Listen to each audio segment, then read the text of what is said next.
નમસ્કાર વિદ્યાર્થી મિત્રો, ફરી પાછા આજના વિડીયો લેક્ચરમાં આપણે ચેપ્ટર નંબર 1ના એમસીક્યુમાં આગળ વધશું. વિદ્યાર્થી મિત્રો, આજે આપણે થોડાક જ એમસીક્યુ સોલ્વ કરવાના છીએ. ત્યારબાદ ચેપ્ટર 1 જે છે એ પૂરું કરીશું અને નેક્સ્ટ લેક્ચરમાં આપણે નવું ચેપ્ટર સ્ટાર્ટ કરીશું. તો આગળ જોઈએ એમસીક્યુ આપણે ચેપ્ટર નંબર 1ના. ક્યુ વિદ્યુતભાર અને આર ત્રિજ્યાવાળા વિદ્યુતભારિત ગોળામાં કેન્દ્રથી સ્મોલ આર અંતરે વિદ્યુતભારની કદ ઘનતા. એટલે જુઓ, એક કેપિટલ આર ત્રિજ્યાનો આપણને ગોળો આપેલો છે, બરાબર, અને સ્મોલ આર અંતરે એની જે કદ ઘનતા છે જેને આપણે રો કહીએ એ capital Q upon pi R raise to 4 into small R આપેલી છે, બરાબર. તો આ ગોળાની અંદર કેન્દ્રથી R1 અંતરે વિદ્યુત ક્ષેત્ર કેટલું હોય? તો જો આ ગોળાનું કેન્દ્ર છે, આપણને જે કદ ઘનતા આપેલી છે આર અંતર માટે છે. તો સૌ પ્રથમ આપણે શું કરીશું તો કે ગોળાના કેન્દ્રથી આપણે આર અંતરે એક dr જાડાઈની રિંગ ધારીએ, જેની જાડાઈ જે છે એ કેટલી છે? dr જેટલી છે અને એની ત્રિજ્યા જે છે r જેટલી છે. તો સૌ પ્રથમ તો આપણે શું કરશું કે આ જે આર અંતર છે, કોઈ દાખલા તરીકે આપણે કોઈ વિદ્યુતભારના રેખીય વિતરણની વાત કરીએ તો એમાં L લંબાઈ ધરાવતી કોઈ વસ્તુ હોય તો એમાં આપણે વિદ્યુત ક્ષેત્ર કે કુલ વિદ્યુતભાર મેળવવા માટે શું કરીએ? પહેલાં સૂક્ષ્મ ખંડ ધારીએ, પછી સૂક્ષ્મ ખંડનો વિદ્યુતભાર મેળવીએ, પછી એનું સંકલન કરીએ વાહકની લંબાઈ પર, એટલે આપણને કુલ વિદ્યુતભાર મળે. તો એવી જ પેટર્નનો ઉપયોગ જે છે આપણે અહીંયા કરવાના છીએ આ પ્રશ્નમાં. એટલે ગોળાના કેન્દ્રથી આપણે સ્મોલ આર અંતરે વાત કરીએ, જ્યાં આપણે dr જાડાઈની એક રિંગ ધારેલી છે, બરાબર. તો ત્યાં જે છે આપણે સૂક્ષ્મ વિદ્યુતભાર વ્યાખ્યાયિત કરવો હોય, જેને આપણે dq કહીએ, તો એ કેટલો થશે? તો કે સૂક્ષ્મ વિદ્યુતભાર જે છે dq એ રો ઇન્ટુ dv જેટલો થશે. dv એટલે એનું સૂક્ષ્મ જે આપણે કદખંડ ધાર્યો છે એનું કદ થશે. તો રો જે છે એ આપણને આપેલું છે, કેટલું છે? Capital Q upon pi R raise to 4 into small r. D v એટલે એનું કદ, તો એનું કદ કેટલું થશે? 4 pi r square into d r, બરાબર. સિમ્પલ વાત છે કે કદ એટલે આપણે શું લખી શકીએ? ક્ષેત્રફળ ગુણ્યા જાડાઈ. તો અહીંયા એ જે છે એનું ક્ષેત્રફળ કેટલું થશે? 4 પાઈ આર સ્ક્વેર, એટલે એના સ્થાને 4 પાઈ આર સ્ક્વેર. એક્સ જાડાઈ તમે ગણો તો અહીંયા આપણે જાડાઈ શું ધારેલી છે? dr ધારેલી છે, એટલે આપણે એનું સૂક્ષ્મ જે કદખંડ ધાર્યો છે એનું કદ કેટલું લીધું? 4 pi r square into dr. પણ આ તો સૂક્ષ્મ વિદ્યુતભાર થયો. હવે કુલ વિદ્યુતભાર મેળવવા માટે આપણે શું કરવું પડશે? સંકલન. એટલે કુલ વિદ્યુતભાર મેળવવા માટે સંકલન કરીએ તો અહીંયા ધ્યાનથી તમે જુઓ, પાઈ પાઈ જે સી કેન્સલ થઈ જશે. ડાયરેક્ટ સ્ટેપ લખું છું એટલે ખાસ ધ્યાન રાખજો. અહીંયા વિધેય આરનું છે એટલે સંકલનની અંદર આર વાળા સ્ટેપ જે છે એ વધશે, બાકી અચળ ગણાશે, એટલે સંકલનની બહાર આપણે લઈ લેશું એને. તો 4 કેપિટલ ક્યુ, બરાબર, એ બહાર આવશે, છેદમાં કેપિટલ આર રેસ ટુ 4 એ બહાર આવશે. અહીંયા આર ગુણ્યા આર સ્ક્વેર એટલે આરનો ક્યુબ થશે, એટલે આર ક્યુબ ઇન્ટુ dr થશે.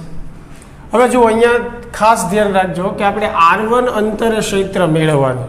તો એક દેખીતી વાત છે કે વિદ્યુતભાર પણ આપણે ક્યાં મેળવવો પડે? R1 અંતરે. એટલે સંકલનમાં આપણી લિમિટ આવશે 0 થી R1, બરાબર. R1 અંતર માટે આપણે કુલ વિદ્યુતભાર જે છે એ મેળવીએ છીએ. તો 4 capital Q R raise to 4 as it is, R ક્યુબનું સંકલન થશે R raise to 4 by 4, limit આવશે 0 થી R1. તો અહીંયા કુલ વિદ્યુતભાર જે છે આપણો 4Q છેદમાં આર રેસ ટુ 4 થશે. આ 4 તમે કેન્સલ કરી શકો તો લખવાની જરૂર નથી, એટલે Q upon r raise to 4. હવે અપર લિમિટ મૂકશો એટલે R1 આવશે, એટલે લોઅર લિમિટ તો 0 જ આવવાની છે, તો ડાયરેક્ટ આપણે લખીએ છીએ ઇન્ટુ શું આવશે? R1 race to 4. તો આજે છે આપણો R1 અંતર માટેનો કુલ વિદ્યુતભાર થઈ ગયો. હવે આપણે મેળવવાનું છે વિદ્યુત ક્ષેત્ર. તો ગાઉસના નિયમ પ્રમાણે ફાઈ બરાબર શું થાય? Q by epsilon 0. ફાઈની જગ્યા E ઇન્ટુ એ લખી શકીએ. હવે જુઓ ક્યુ જે છે એ આપણે મેળવેલું જ છે. ક્યુ કેટલું છે તો કે કેપિટલ ક્યુ r1⁴ એના છેદમાં કેપિટલ r⁴ છેદમાં એપ્સિલોન 0. બરાબર. ચાલો તો અહીંયા એના સ્થાને ઈ એઝ ઇટ ઇઝ આપણે વિદ્યુત ક્ષેત્ર મેળવવાનું છે. એ એટલે ગાઉસિયન પૃષ્ઠનું ક્ષેત્રફળ. આપણે r1 અંતરે ગાઉસિયન પૃષ્ઠ ધારવું પડે ને, પણ અત્યારે ડાયરેક્ટ લખીએ છીએ એ તો ખ્યાલ આવશે જ તે. તો એનું ક્ષેત્રફળ ગાઉસિયન પૃષ્ઠનું કેટલું થશે 4πr1². તો હવે સામસામે જુઓ r1² કેન્સલ થાય એટલે અહીંયા એક r1² જે છે એ વધશે. તો હવે ઈને સૂત્રનો કરતા તમે બનાવો એ સમીકરણમાંથી તો ઈ બરાબર તમને શું મળવાનું છે કેપિટલ ક્યુ r1². અહીંયા એક r1² વધ્યું હતું ને, બરાબર. પછી 4π છેદમાં જશે એટલે 4π એપ્સિલોન 0 કેપિટલ r⁴. તો આ જે છે આપણે શું થશે આન્સર થશે. આપણને ગોળાના કેન્દ્રથી r1 અંતરે વિદ્યુત ક્ષેત્ર મેળવવાનું પૂછ્યું હતું. થોડુંક ફટાફટ મેં કરાવ્યું છે, પણ ફરીને એકવાર સમજી લઈએ શું કર્યું આપણે. તો કે સૌ પ્રથમ એક કદખંડ ધાર્યો, એની માટે આપણે સૂક્ષ્મ વિદ્યુતભાર વ્યાખ્યાયિત કર્યો. ત્યારબાદ આપણે શું કર્યું કે r1 અંતરે વિદ્યુત ક્ષેત્ર મેળવવાનું છે, એટલા માટે આપણે r1 અંતરે કુલ વિદ્યુતભાર જે છે એ મેળવ્યું. બરાબર. પદ્ધતિસર સમજવું હોય તો એ સમજી શકાય કે કેન્દ્રથી તમે r1 અંતર લ્યો છો તો ત્યાં આપણે શું કરીએ ગાઉસિયન પૃષ્ઠ બતાવીએ ને, અને આ ગાઉસિયન પૃષ્ઠ વડે ઘેરાયેલો વિદ્યુતભાર આપણે મેળવવો પડે. તો એટલા માટે જ અહીંયા આપણે સંકલન 0 થી r1 માં લીધું છે, કેમ કે r1 અંતરે આપણે રહેલો કુલ વિદ્યુતભાર મેળવો, અને એના પછી આપણે ગાઉસના નિયમનો ઉપયોગ કર્યો અને એના પરથી r1 અંતરે આપણને વિદ્યુત ક્ષેત્ર મળ્યું. ચાલો ક્લિયર. આગળનો પ્રશ્ન જોઈએ આપણે.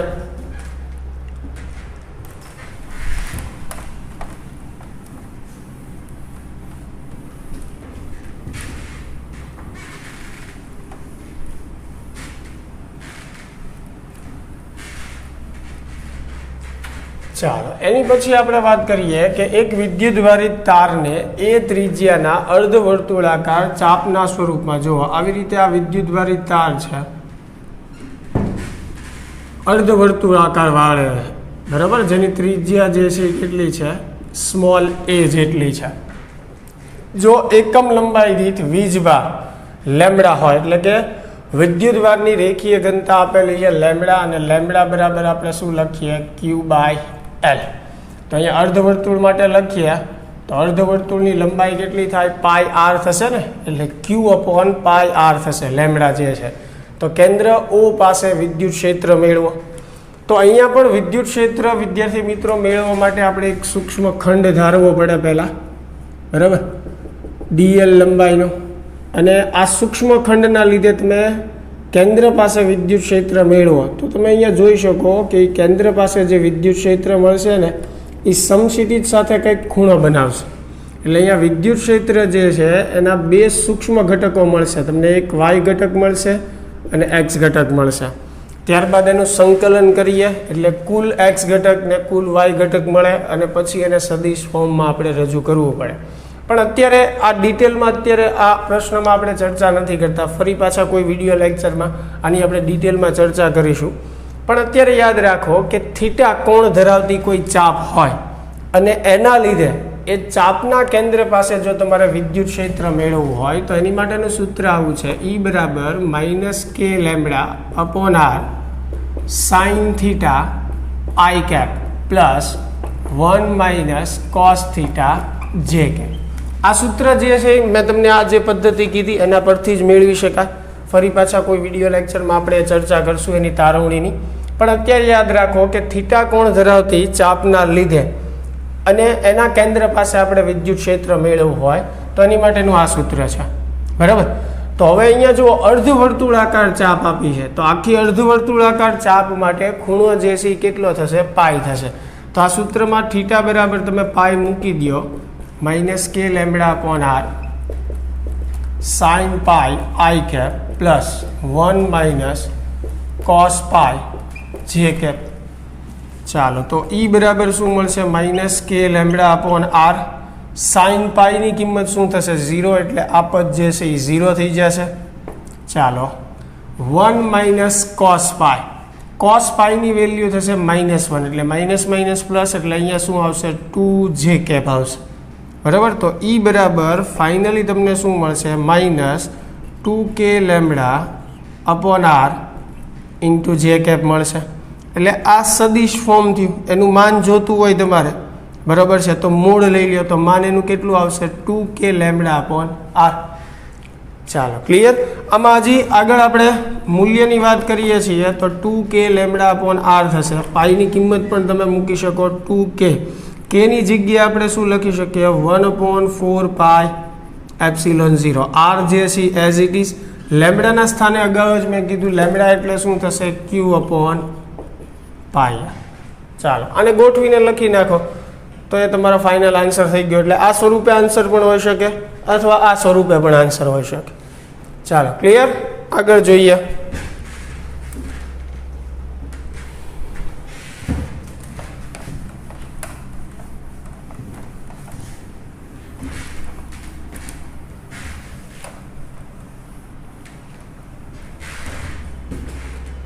ચાલો આ પ્રશ્નમાં શું કીધું છે આપણને કે એક જ આધાર બિંદુએથી સમાન લંબાઈની બે દોરીઓના છેડે સમાન વીજભાર ધરાવતા ધાતુના એક સમાન ગોળાઓને લટકાવતા સમતોલન સ્થિતિમાં દોરીઓ વચ્ચે 30નો કોણ બને છે. આવી કંઈક પરિસ્થિતિ આપી છે. આધાર બિંદુ છે એના છેડે સમાન વિદ્યુતભાર ધરાવતા બે ગોળાઓ જે છે એ રાખેલા છે. એટલે બંને જ્યારે નજીક હોય ત્યારે એકબીજાને શું કરશે અપા કરશે કેમ કે બંને સમાન વીજભાર ધરાવે છે એકબીજાથી દૂર જશે. હવે ધારો કે આ તંત્ર સમતોલન સ્થિતિમાં છે તો એ સ્થિતિમાં આ જે ખૂણો જે છે ટોટલ એ આપણને આપેલો છે 30 ડિગ્રી. તો અહીંયા એક આપણે શિરોલંબ રેખા સમજીએ તો આ અડધો ખૂણો જે બને છે જેને આપણે થીટા કહીએ અને કેટલો થશે 15 ડિગ્રી થશે. સિમ્પલ વાત છે. આખો ખૂણો જે છે બંને દોરી વચ્ચેનો એ 30 ડિગ્રી આપ્યો છે તો અડધો કેટલો થશે 15 ડિગ્રી જેને મેં થીટા એવું નામ આપેલું છે. આ સમગ્ર તંત્રને 0.8 ગ્રામ પ્રતિ સેન્ટીમીટર ક્યુબ ઘનતાવાળા પ્રવાહીમાં ડૂબાડતા. એટલે હવે પ્રવાહીની ઘનતા આપેલી છે ρ0 જે છે એ 0.8 ગ્રામ પ્રતિ સેન્ટીમીટર ક્યુબ જેને મેં ρ0 કીધું છે પ્રવાહીની ઘનતાને ડૂબાડતા દોરીઓ વચ્ચેનો કોણ હજુ પણ 30 ડિગ્રીનો જ રહેતો હોય. હવે સમજો કે આખો આ પહેલાં જે પ્રયોગ થાય છે એ હવામાં થાય છે. હવે આખું આ જ તંત્ર જે છે એ કોઈ પ્રવાહીમાં ડૂબાડી દેવામાં આવે છે એટલે કે કોઈ માધ્યમમાં એમ બરાબર. તો એ વખતે આપણને ખ્યાલ છે કે હવામાં બે વિદ્યુતભારો વચ્ચે લાગતું બળ F હોય તો માધ્યમમાં લાગતું બળ જે છે એ કેટલું થઈ જાય K-માં ભાગનું થઈ જાય. હા પણ આપણને શું કીધું છે કે જ્યારે એને પ્રવાહીમાં ડૂબાડવામાં આવે છે ત્યારે દોરીઓ વચ્ચેનો ખૂણો જે છે એટલો જ રહે છે. તો આ પ્રવાહીનો ડાઇલેક્ટ્રિક અચળાંક જે છે એ કેટલો થાય એટલે કે જે છે એ આપણે મેળવવાનો છે. ગોળાના દ્રવ્યની ઘનતા જેને આપણે ρ કહીએ અને એ આપણને આપેલી છે 1.6 ગ્રામ પ્રતિ centimetre cube.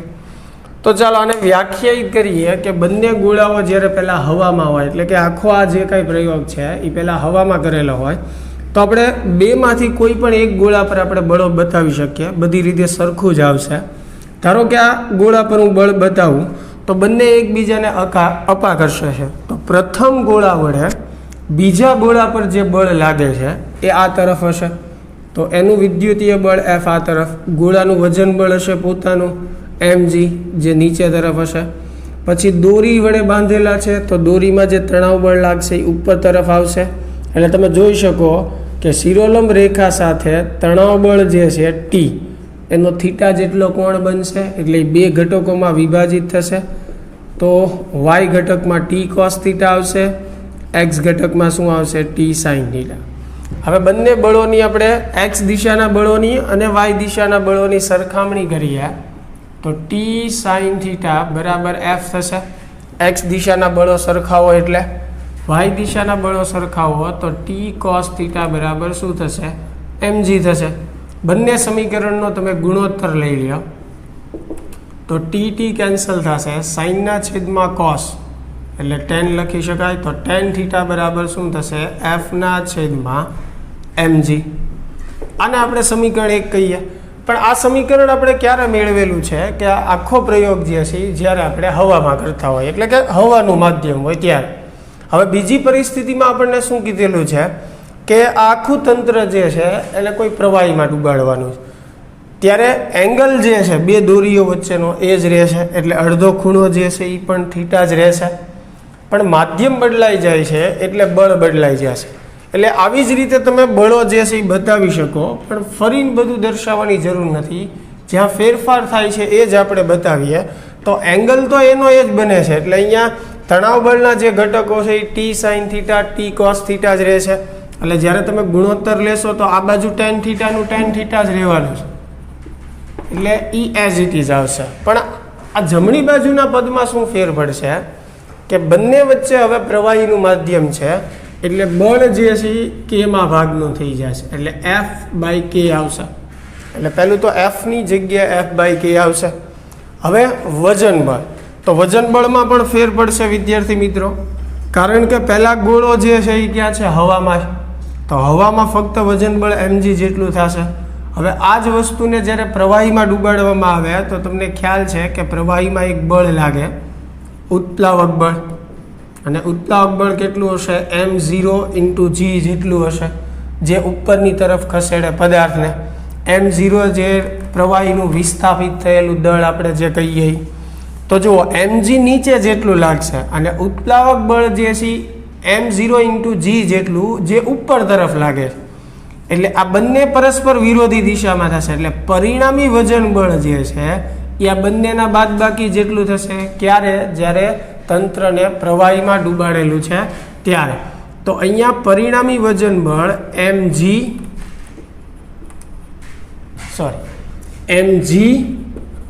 Minus m0 × g થશે. જુઓ ગોળાઓ જ્યારે હવામાં હતા ત્યારે વજન બળ ખાલી શું હતું? mg.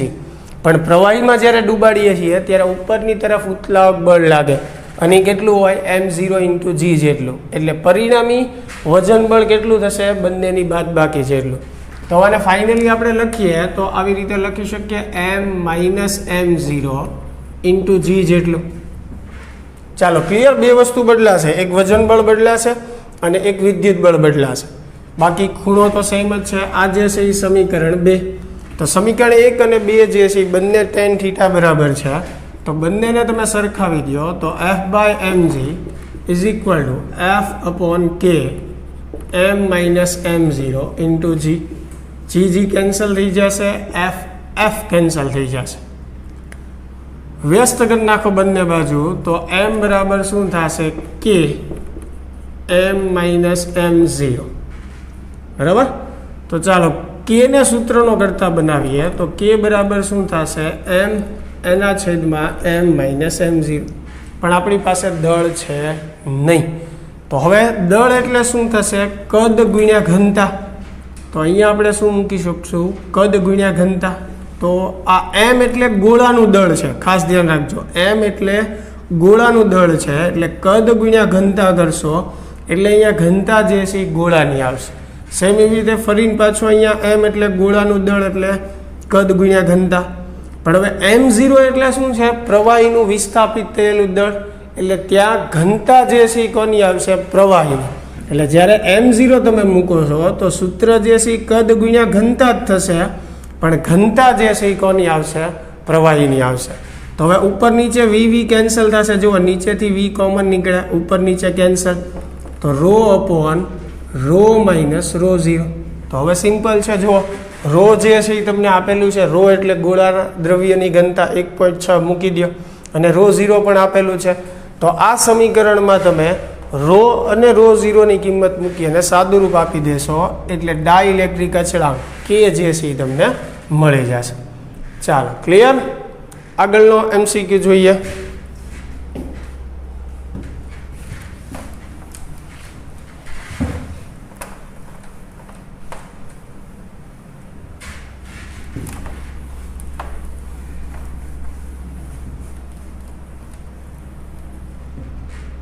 ચાલો એની પછી m દળવાળા અને q વિદ્યુતભારવાળા બે ગોળાઓને એક જ આધાર પરથી l લંબાઈની બે દળ રહિત દોરીઓ વડે લટકાવેલ છે, અને ગોળાઓ વચ્ચેનું અંતર d છે.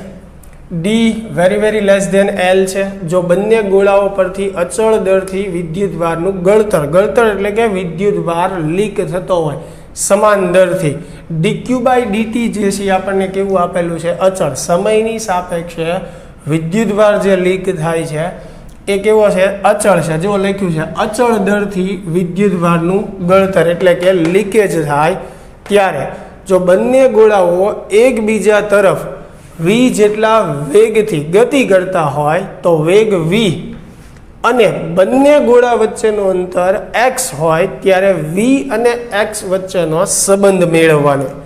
જો આકૃતિ આપણે આની પહેલાનો જે પ્રશ્ન કર્યો એના જેવો જ છે, પણ ચેન્જ અહીંયા એટલો છે કે ભાઈ ધારો કે બંને ગોળા પર કોઈ વિદ્યુતભાર કેપિટલ Q આપેલો છે, બરાબર છે. બંને ગોળા એકબીજાને શું કરશે? અપા કરશે, બરાબર, અથવા સ્મોલ q વિદ્યુતભાર આપેલો છે તો અપા કરશે. પણ થાય છે શું કે સમય પસાર થાય એમ બંને ગોળાઓ જે છે એના પરનો વિદ્યુતભાર લીક થાય, એના લીધે બંને ગોળાઓ એકબીજા તરફ ગતિ કરે છે. તો શરૂઆતમાં બંને ગોળાઓ વચ્ચેનું અંતર d છે, વિદ્યુતભાર લીક થવા મળે છે એટલે બંને ગોળાઓ v વેગથી એકબીજા તરફ ગતિ કરે છે, બરાબર. અને જ્યારે બંને ગોળાઓ વચ્ચેનું અંતર x હોય ત્યારે ગોળાનો વેગ v અને આ અંતર x વચ્ચેનો સંબંધ આપણે મેળવવાનો. તો બંને દોરીઓ વચ્ચેનો ટોટલ ખૂણો આપણે 2θ કહીએ તો અડધો ખૂણો જે છે કેટલો થશે? θ. બંને ગોળાઓ વચ્ચેનું અંતર x છે તો અડધું અંતર જે છે કેટલું થશે? x/2. હવે ધ્યાનથી સમજો, જેમ આપણે અગાઉ જ વાત કરી હતી એમ કે અહીંયા ગોળાનું વજન બળ નીચેની બાજુ હશે, પ્રારંભિક જે અપાકર્ષી બળ લાગ્યું છે F આ તરફ હશે, પછી દોરીના તણાવ બળના બે ઘટકો આવશે T cos θ, આગળના પ્રશ્નમાં આપણે વાત કરેલી જ છે. અહીંયા આવશે T sin θ. x દિશાના બળ સરખાવો y દિશાના અને ગુણોત્તર લ્યો એટલે તમને મળશે tan θ બરાબર F/mg. આ તો ભણી જ ગયા આપણે. હવે અહીંયાથી આગળ સાદુરૂપ આપણે આપીએ, બરાબર. તો જ્યારે ખૂણો નાનો હોય તો આપણને ખ્યાલ જ છે tan θ નિયર અબાઉટ આપણે θ પણ લખી શકીએ અને એને sin θ પણ લાગુ પાડી શકીએ. તો અહીંયા આપણે tan ની જગ્યાએ શું લખશું? sin θ. તો sin θ બરાબર શું લખી શકાય? F/mg. હવે આ જે ત્રિકોણ તમને દેખાય છે એમાં સાઇનનું સૂત્ર લાગુ પડો. sin θ એટલે સામેની બાજુ એટલે શું થશે? x/2. sin θ એટલે સામેની બાજુ એટલે x/2 છેદમાં કર્ણ એટલે આ દોરીની લંબાઈ જે l છે એટલે sin θ ના સ્થાને શું આવશે? x/2l બરાબર F/mg. હવે f નું સૂત્ર તમે મૂકી શકો, બંનેનો વિદ્યુતભાર q હોય તો kq², અંતર એનું x² છે, x² × mg. ફક્ત આપણે શું કર્યું? f નું સૂત્ર લખ્યું kq²/x². બંને ગોળા વચ્ચેનું અંતર જે છે ટોટલ x હોય ત્યારે. તો હવે આમાંથી q ને સૂત્રનો કરતા આપણે બનાવીએ તો ધ્યાનથી જોજો, q² બરાબર શું મળશે આપણને? આ પદ આ બાજુ આવશે એટલે mg × x³ થશે, mg × x³. અહીંયા x² છે આ ગુણાઈ જશે, બરાબર, અને k જે છે એ છેદમાં આવશે એટલે અહીંયા થશે 2kl. હવે આનું t ની સાપેક્ષે વિકલન કરીએ, પણ એની પહેલાં આપણે q ને સૂત્રનો કરતા બનાવીએ. એટલે જુઓ, q નો વર્ગ છે તો એનું વર્ગમૂળ લેશો તો આખો કાઉન્સ જે છે એની માથે વર્ગમૂળ આવશે, બરાબર. અને વર્ગમૂળ એટલે વનાફઘાત લખી શકો તો સિમ્પલ ત્યાં વનાફઘાત લખો અથવા વર્ગમૂળ કરી શકો તમે. બંને બાજુ વર્ગમૂળ લઈએ છીએ આપણે q મેળવવા માટે. અહીંયા x ની 3 ઘાત છે તો એનું વર્ગમૂળ લ્યો એટલે x ની કેટલી ઘાત થશે? 3/2 ઘાત. હવે તમે જુઓ dq/dt, અહીંયા આપણને વાત કરી છે અચળ દરથી વિદ્યુતભારનું ગળતર એટલે કે dq/dt જે છે એ કેવું છે? અચળ છે. તો ચાલો એ મેળવવાનો પ્રયત્ન કરીએ. એટલે t ની સાપેક્ષે આ સમીકરણનું વિકલન કરીએ તો dq/dt = આખું પદ અચળ છે એટલે એમ નમ રહેશે ગુણાકારમાં mg 2kl⁻1. હવે x ની 3/2 ઘાત છે તો વિકલનના નિયમ પ્રમાણે ઘાત આગળ આવશે 3/2. એક ઘાત ઓછી કરવાની, 3/2 માંથી એક બાદ કરશો તો 1/2 વધશે એટલે x ની કેટલી ઘાત વધશે? 1/2. અને સાંકળ નિયમથી x નું વિકલન કરવું પડશે એટલે ઇન્ટુ dx બાય dt આપણે લખવું પડશે. હવે dx બાય dt સમયની સાપેક્ષે અંતરનું વિકલન કરો તો એને શું કહેવાય? વેગ. તો એના સ્થાને હું વેગ લખી નાખું. તો હવે જુઓ, આમાંથી તમે v ને સૂત્રનો કરતા બનાવશો, પદ લાંબુ નથી કરવું, પણ તમે જુઓ dq બાય dt જે છે આપણને અચળ આપેલું છે. આ તો અચળ જ પદ છે, બરાબર. તો અહીંયા તમે જોઈ શકો કે v સમપ્રમાણમાં શું આવશે? 1/x⁻1 આવશે.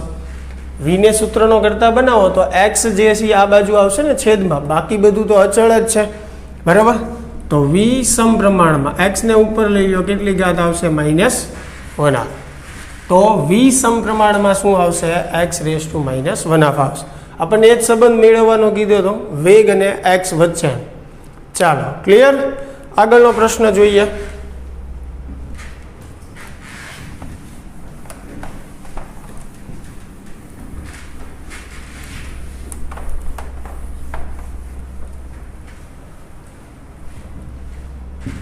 ચાલો, પ્રવાહીના એક બુંદ પર 6 ઇલેક્ટ્રોન જેટલો વિદ્યુત ભાર છે.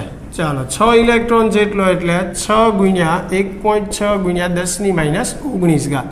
આ ગુણાકાર કરશો તમે એટલે Q જે છે એ તમને મળી જશે 25.5 કિલો વોલ્ટ પ્રતિ મીટર. વિદ્યુત ક્ષેત્ર આપેલું છે 25.5 કિલો એટલે 10⁻3 ઘાત, બરાબર, વોલ્ટ પ્રતિ મીટર ના વિદ્યુત ક્ષેત્રમાં સ્થિર લટકે છે. હવે જુઓ, વિદ્યુત ક્ષેત્રમાં બુંદ જે છે પ્રવાહી એ સ્થિર લટકે છે, તો એના પર લાગતું વિદ્યુત બળ QE કોના જેટલું હોય? એના વજન બળ જેટલું. પણ એના વજન બળ અને વિદ્યુત બળ પરસ્પર કેવી દિશામાં હોય? વિરોધી. એટલે પરિણામી બળ કેવું થાય? શૂન્ય.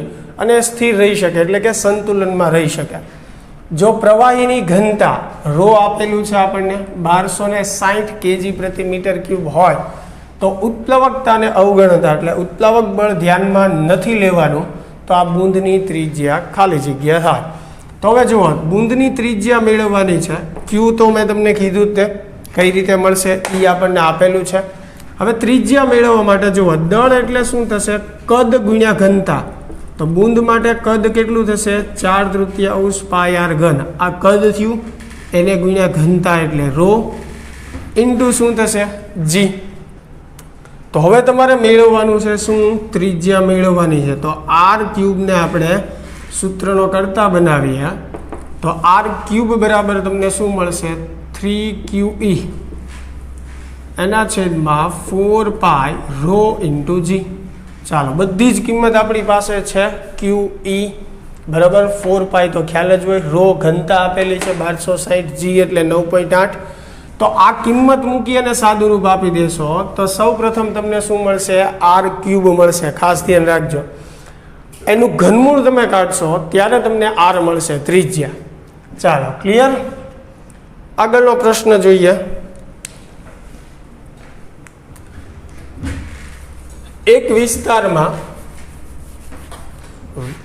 વિદ્યુત ક્ષેત્ર આપેલું છે. જુઓ, E બરાબર E0 I cap plus 2E0 J cap જેટલું વિદ્યુત ક્ષેત્ર છે, જ્યાં E0 જે છે એ 100 ન્યૂટન પ્રતિ કુલમ છે.